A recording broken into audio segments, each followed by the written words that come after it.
welcome to In Conversation. Efforts are on internationally to develop a vaccine against COVID-19. To discuss the status of these efforts, we are joined by the Director General of the International Vaccine Institute, Dr. Jerome Kim.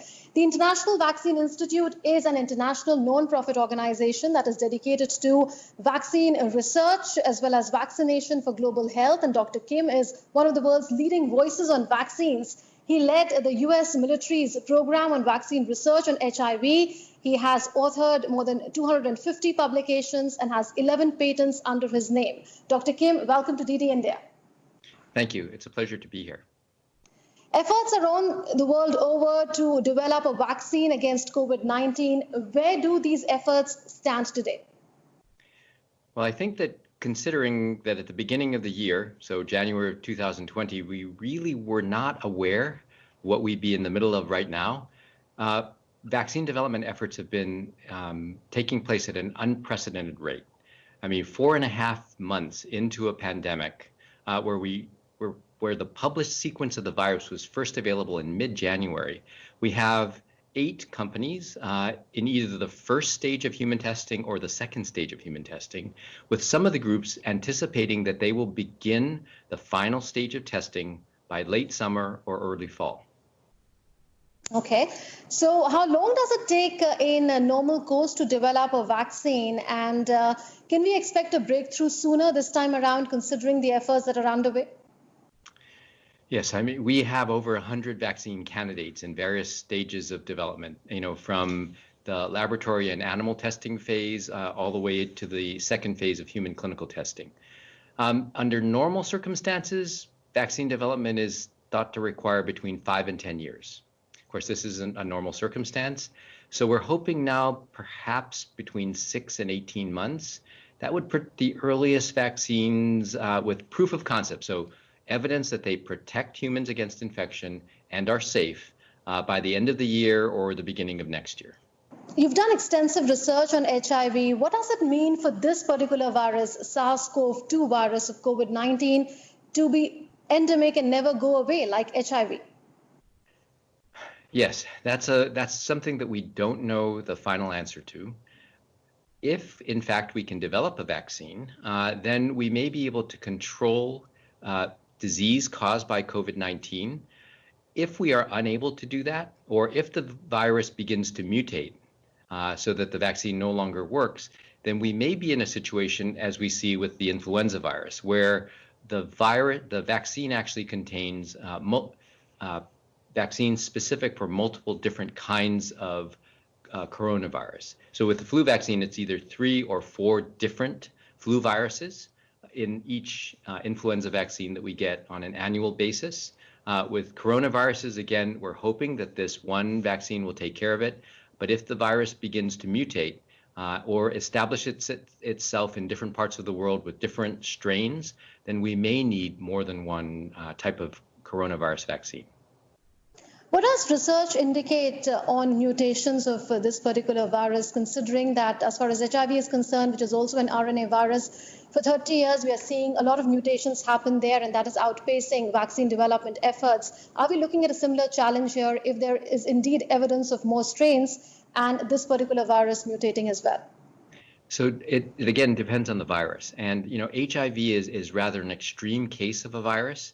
In a single HIV-infected person, we have more strains of the virus than we have currently sequenced for all of the COVID-19 viruses. COVID-19 actually doesn't mutate all that rapidly. It mutates less rapidly than the influenza virus. In fact, 10-fold less rapidly than the influenza virus. So there's some hope that, even though we're beginning to see strains evolve, in fact, there's a strain evolving in Europe that is now has gone from 0 to being the predominant strain in Europe in the course of less than a month. And so that can happen. And laboratories around the world are trying to determine whether this new strain is also neutralized by the infection-fighting proteins that are developed in the course of COVID-19 infection or with the current set of COVID-19 vaccines. And so our own lab is doing that as well. We don't have the answer. Over time, as we build immunity either naturally or through vaccination, can we hope that this virus will be less catastrophic going forward than it is today?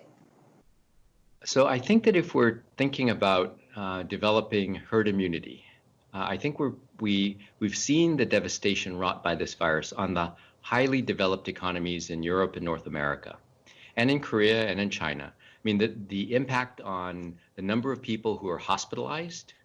So 15% of people who develop COVID-19 infection are hospitalized. That's an enormous strain on the healthcare system. 5% require ventilators. Again, an enormous strain on healthcare systems. And between 2 and actually in some countries over 10% of people who acquire the infection die. Now, the actual number is probably closer to between 2 and 4%, but that's still an incredible amount of death. And when we look at the toll, particularly in minorities, in underprivileged populations in the developed countries, in the elderly, in people with underlying medical conditions, we are looking at disease and death at a scale that we normally don't see in high-income economies. As we look around the world at the places where COVID-19 could target next, we're potentially looking at even greater disease and potentially loss of life. After a vaccine is developed, will equitable and affordable access for these vaccines to all countries and its people be the next challenge, and how can that be addressed? It will be a big challenge. So when you think about vaccine development, there are 3 things. First, you have to prove that the vaccine works. Second, you have to make it, in this case, make a lot of it at very high quality. And then you have to determine how it's going to be used.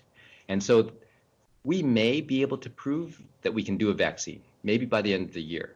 But the 2 more critical questions after that are, can we make 7 billion doses of the vaccine quickly at high quality? And then can we ensure, as you pointed out, that the vaccine will be used equitably?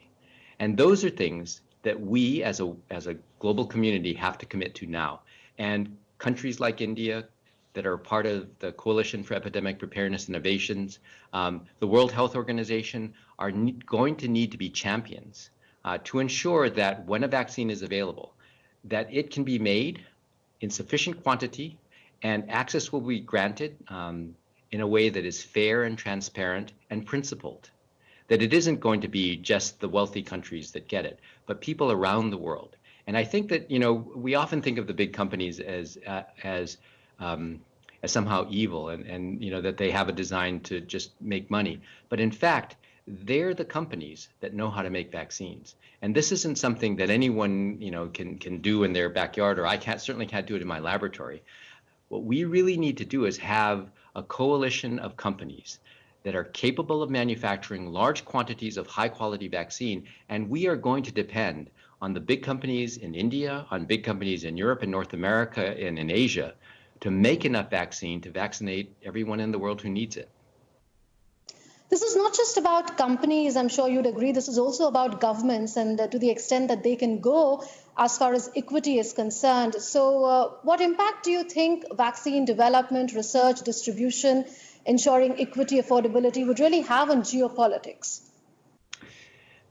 So fortunately or unfortunately, I think in the field of vaccines and global health, everything has an intersection with politics. And the fact that we could get together on the Coalition for Epidemic Preparedness Innovations, and to the extent that CEPI, through its processes, has agreed to something called global access agreements and gotten companies to sign them in exchange for the funding that CEPI provides, I think is an important first step. But it is the first step. And the critical elements will come later as we try to disseminate vaccine technology. So, the idea being that, say, the Oxford vaccine has to be made by probably more than one company around the world if it's shown to be safe and effective. The same would be true of some of the vaccines potentially from China or from small biotechs in the United States or Europe. Those vaccines are going to need to be transferred to companies that can mass produce hundreds of millions of doses. And those agreements take time. So as we are talking now, as we are developing the vaccines, as they're in phase 1 and phase 2 of testing, we're going to need to start thinking proactively about how we're going to make them and who's going to make them and what agreements need to be in place. I'm a big believer in in vaccine development being a global effort. The vaccines, for instance, that IVI works on, like the vaccines for COVID-19, are vaccines that are not necessarily highly incentivized. So we depend on a group of manufacturers in India, in Korea, in Indonesia, around the world to manufacture these vaccines at a high level of quality and at a cost that can be afforded by nations around the world. India is a vaccine manufacturing hub. Around 60 to 70% of the vaccines that are consumed the world over are actually produced in India. So we have an edge as far as manufacturing and also a price advantage is concerned. What contribution can India make in vaccine production and even in innovation when it comes to finding a vaccine for COVID-19? So, often when we think about India, we think about the huge vaccine manufacturing capability in India. And I think that a key here is that India is also a source of innovation, and you pointed it out quite clearly. But the meningitis vaccine made by Serum Institute, the typhoid conjugate vaccine made by Bharat, and the chikungunya vaccine that Bharat is developing are all vaccines, for which we don't necessarily have a cognate, a vaccine being made by a major vaccine manufacturer in a high-income country. So these are the kinds of things that Indian industry can do, that Indian science can do when they're properly incentivized to or encouraged to perform. And so I think that Indian companies, in partnership with others, with Indian universities, might be an important part of the innovation. With everything, funding is key. And so the Indian government's efforts to fund vaccine innovation and to forward fund vaccine development and to take advantage of the huge manufacturing capability in India is something I think that will benefit not only the people of India, but people all over the world. Another vertical where research is on is drug discovery and repurposing. And we are aware of the kind of worldwide interest that is there in drugs like hydroxychloroquine and remdesivir. How soon can we expect a drug against COVID-19 to your mind? So, not being a drug developer, it's a tough question for me to answer. I really do believe in the importance of the scientific method here, especially with repurposing drugs or older vaccines like the BCG or TB vaccine that people are now looking at. There is so much desperation that is engendered by this COVID pandemic and so much misery and death that people are turning to things, that are not scientifically shown to be of benefit. And occasionally we will turn to things that may have dangers associated with them. And hydroxychloroquine may be exactly one of those, we say, double-edged swords. Maybe there is an effect. We don't know that yet. But we do know that there are some side effects. And it's important when we think about these repurposed drugs or vaccines that we really try to show scientifically that they're safe and effective. The same standard that we would apply to a vaccine or a drug like remdesivir. Now, remdesivir actually has been shown in a small scientific study to speed up resolution, and that's important. It did not impact death, but maybe future studies, conducted in a different way, but with the same attention to detail, will be able to show that remdesivir or one of the other, antivirals that's currently being examined may have a beneficial effect. But let's make sure that we have the right information and that the studies are conducted in the right way with a view towards science and ethics. And then that we also make sure that these drugs are available. And the same way that a vaccine should be available, these drugs, which could save lives, are also available at a reasonable cost around the world. The South Korean model is seen as among the best in the world because it managed to control the spread of the pandemic there. But now we are seeing a second wave of infections, including in a country like South Korea. And the South Korean president says it's never over until it's over. What should countries that are dealing with a second wave like South Korea do? And what should those countries that are still dealing with the first wave do to prevent a second wave? So South Korea is using the formula for success in the first wave on this second outbreak. And I hope it's not a wave. I think what we're hoping is that the government is able to contain the spread of infection locally, and that it will not break through and become a much more generalized epidemic outbreak as we'd seen the first time. I think that countries around the world like Korea or China or Taiwan are expecting that there will be additional outbreaks because, Korea, like other countries around the world, has opened up the economy a bit more. Now, remember, Korea never had a lockdown, but there were social restrictions that were imposed, and those are gradually being loosened. And at some point, Korea, like other countries in the world, is going to have to begin to resume its normal economic activity. And so we're going to have to expect that there will be future outbreaks. And the governments need to be able to take what was learned during the first outbreak in terms of control and suppression of COVID-19 infections and apply it very quickly and effectively the second time. One hopes that, like the immune response, governments get better with this with time. But that's something that we're going to have to see and may depend, differ from country to country. But once a country has controlled COVID-19 and starts to remove some of the restrictions that are put into place, it has to be ready to deal with a surge in infections or with outbreaks and be ready to contain them, suppress them, and be prepared for the next one. Taking that point further, we've seen how the epicenter of that outbreak has actually moved from Asia to Europe to now South America. What is it that these countries or continents could not do that other countries, for instance, South Korea, Hong Kong, Singapore, could?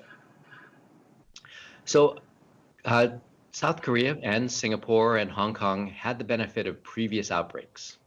So with South Korea, it was the MERS outbreak, another coronavirus in 2015. The government admitted that there were mistakes, that its response was less than optimal.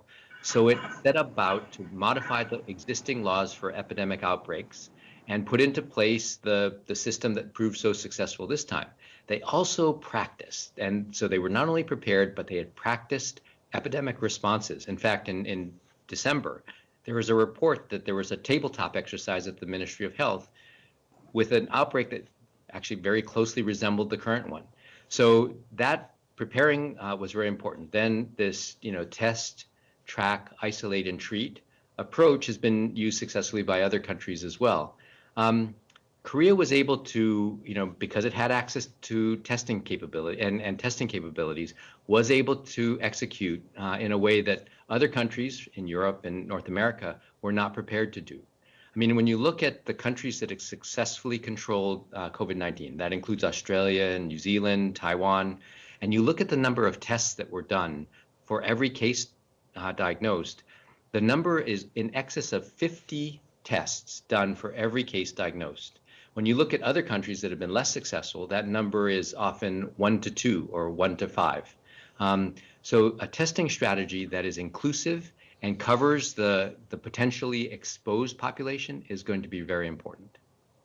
How do you see India's response to the virus? Because in India, we are seeing that there are more than a lakh tests taking place daily now, and an app has also been developed by the government in partnership with private firms that tracks and traces and alerts citizens about they having come in contact with an infected person.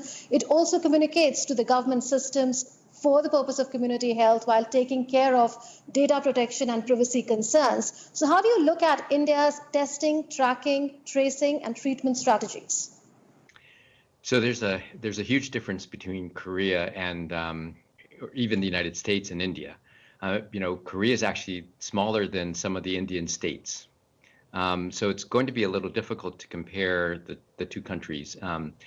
I think for India, a country the size of India, to successfully implement a policy like that is going to require the kind of, decisive leadership, analysis of data, transparency, and, intense focus on tracing and controlling isolation activities. But also, it's going to be necessary to provide the kinds of social support that are going to be required in order to make sure that people don't get, so that, appropriate levels of logistical support are provided to people who are kept in isolation. There are a number of important questions. India has the capability to do this. And, what I think we've learned in the course of the 4.5 months of this outbreak is that every country is different. And that this virus, this outbreak, the outbreaks that have occurred, have really managed to take advantage of any weaknesses that have been present in the system. So if you look at Italy or at the United Kingdom or at the United States, every time we have not done something optimally, we've seen more infections. So I may be a little too early to call the success or non-success of the Indian outbreak, the attempt to control, and particularly as India is opening up again, it's going to be really important to use all these new techniques and all the new technology that is available to make sure that infections are controlled. And that's the thing, the flattening of the curve is only a temporizing measure. It gives the government time, as the Indian government has used this time wisely, to develop the tracking apps, to increase the amount of testing that's available, to making sure that Indian hospitals and healthcare facilities are able to take care of the people who may become infected. All of these things are a key to a successful response. And they've made use of the time that they've gained through the flattening of the curve. Is there any truth in claims that Asians have a greater immunity against the virus and that high temperatures in South Asia can help? So I don't think we have enough information on that. In fact, when we look at the rates of infection, at the number of people that a person can infect, I'm not sure that we see an evidence of protection of certainly North Asians, and I don't know about South Asians, to tell you the truth. I would assume that COVID-19 infects all people equally, and that there are some people who are at particular risk or increased risk. For instance, we know that children appear to be somewhat less susceptible, but because of the way they interact with each other, that they may actually increase their likelihood of acquiring an infection. So just because you happen to be younger or somehow less susceptible, there are certain activities that could overcompensate and continue to put you at risk. So I don't think we know all the answers right now. And I think it's safest to assume that the virus will treat all of us equally and will infect all of us equally, and that the manifestations of disease that we see, 80% relatively asymptomatic or mildly symptomatic, 15% of people are hospitalized, and between 2 and 10% of people dying is a statistic that we'll see repeated multiple times. As nations resume economic activities after a lot of restrictive measures that were in place, what's the new normal that you would recommend to the world? The new normal is going to depend a lot on the country. In Korea, which never completely shut down, there was no lockdown, the loosening of government suggestions about social distancing and things. So we switched from social distancing to routine distancing. You see people on the streets more, the markets are crowded, people are going out for walks. And, in the United States, you saw massive numbers of people at beaches and elsewhere, most of them without masks. So every country is unfortunately going to be different.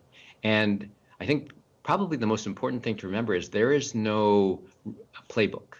There's no set of, tried and true things that are going to work everywhere. So every country is going to have to use its best judgment, use the data that are generated by the epidemiological, so the systems that we have for collecting data. They have to be transparent. They have to be able to look at the information and say, this is our best guess based on our understanding of the current information. Because again, you don't always have the information you need. You have the information that's in front of you. And so governments will have to make decisions, but they should document them, and they should make clear to the population why the decisions are being made. I mean, these are the kinds of things that were successful in different countries. And we see the benefits of having clear leadership and decisive leadership that comes from the top down, and uniform messaging around the dangers. I mean, I think India has been very clear on what the dangers are. And, there's been a remarkable level of support in India, which has been, again, an important part of a government response to a COVID pandemic.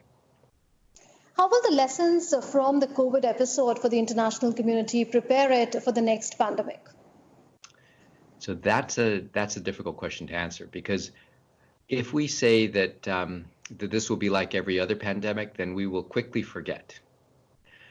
I think that the COVID pandemic, as a maybe once in a century event, will hopefully galvanize the international community to a more cooperative approach to pandemics, one that has, transparency in reporting, or the announcement of a potential pandemic, in the ability of countries individually and collectively to respond to outbreaks that threaten everybody, in cooperativity in vaccine development, in access and equity in vaccine use.